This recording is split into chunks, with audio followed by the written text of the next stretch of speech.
Peter, Francis Bacon and Shakespeare. First of all, what's the link? Because again, we're seeing this Gemini effect come in, and why?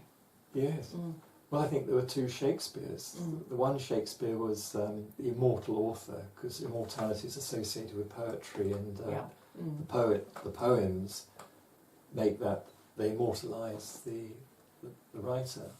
And as Bacon and others did in those days, they usually have a muse. So the muse is the immortal who's inspiring the poet to write those words. Yes. So it's, in a way, the immortal poet is the goddess, like Pallas Athena. Yes. Pallas Athena was Bacon's muse. In fact, it said it's Shakespeare's muse too. There's a clue. Yeah, there's a clue.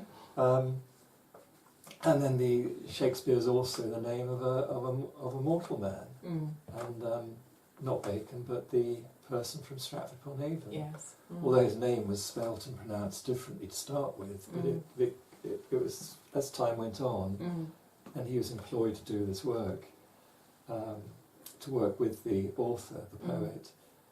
They worked as a team. You had the writer, the poet. Yeah. It's fine to write poetry and plays, but you've got to get them on stage. You need a businessman for that, who's knows about the stage, in charge of it, and so he's the one who used to buy the plays from playwrights and edit them for the stage.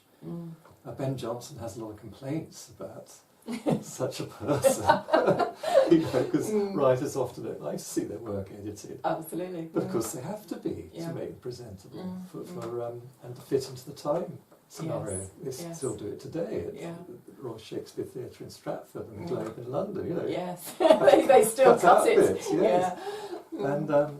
And then actors now and again might get suddenly, they forget their words, but they bring in something extra inspired by their reaction with the audience, and that can evolve the plays as they go on. They can be living things, which I think the Shakespeare plays were. So from what the poet first writes down, it might end up a little bit differently at the end because of that, and better. Usually involve different feedbacks and so on from it. And anyway, I'm pretty sure, they worked as a team. You had the poet, Francis Bacon, and his team of other poets working with him. But to a very large extent, there are a lot of noble or nobility in that, and they couldn't be seen to be writing plays because it wasn't acceptable. Right. I mean, I've no idea how many of them were involved in that, but they certainly must have given their ideas, inspirations, their stories, as it was talked about. And then the main poet, Francis, and Anthony, when Anthony was there, was take it on board, start writing about it, and get help from the poets that they employed as part of their circle. So real team effort. Real team effort. Yeah. And then you had the actor with his team of the actors, and the others running the Globe Playhouse, doing their bit to it. So you had the two groups, as it were, really. Yes, so again, two pillars. The two pillars, and each group headed by someone. Yes. And this is the whole of this story is actually expressed in this monument to Shakespeare. It's in Holy Trinity Church, Stratford-upon-Avon. It tells you the whole thing there. Yeah. First of all, you've got the two Gemini sitting nicely at the top of the pillars. The pillars are also a symbol of the Gemini. Yes. There's the right-hand one, there's the left-hand one. So that's very Masonic as well, the two pillars. Very, very Masonic, yes. Freemasonry is an intimate part of all this, really. Freemasonry, Rosicrucianism. Yeah. And then you've got the mystery of the inscription there, which actually is a Hermetic inscription.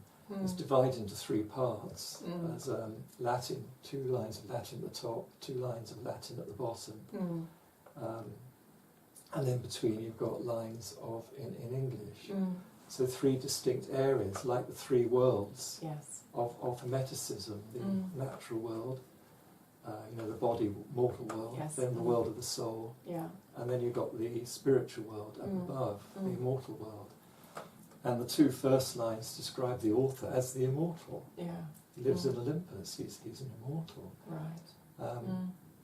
And also refers to him in terms of being like a Nestor, king of Pylos. Yeah. And he was a great statesman and prince, and so on, and a great advisor to others, who's known as a good lawmaker, lawkeeper, a judge. And then you've got the second one, Socrates, great philosopher at the time, and you've got Virgil mentioned, and Shakespeare, the author, was like these three. Yes. Interestingly, none of them were known to have written plays.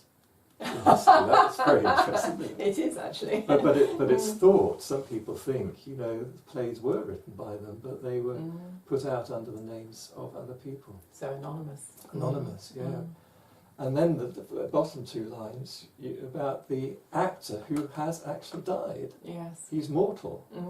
So you've got the idea of the immortal realm and the mortal realm, the Gemini there. Wonderful. In between. And in the English, in between, it says, was it stay passenger, why goest thou by so fast? Yes.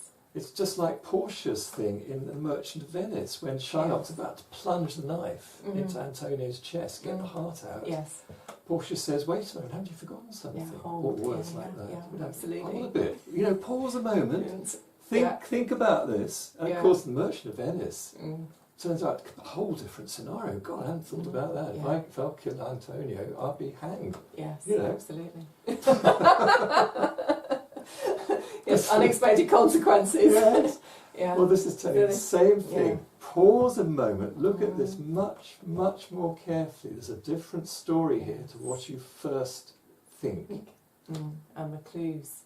The clues are all there, a whole lot. Yeah. How wonderful. Well, I shall look at it with different eyes again.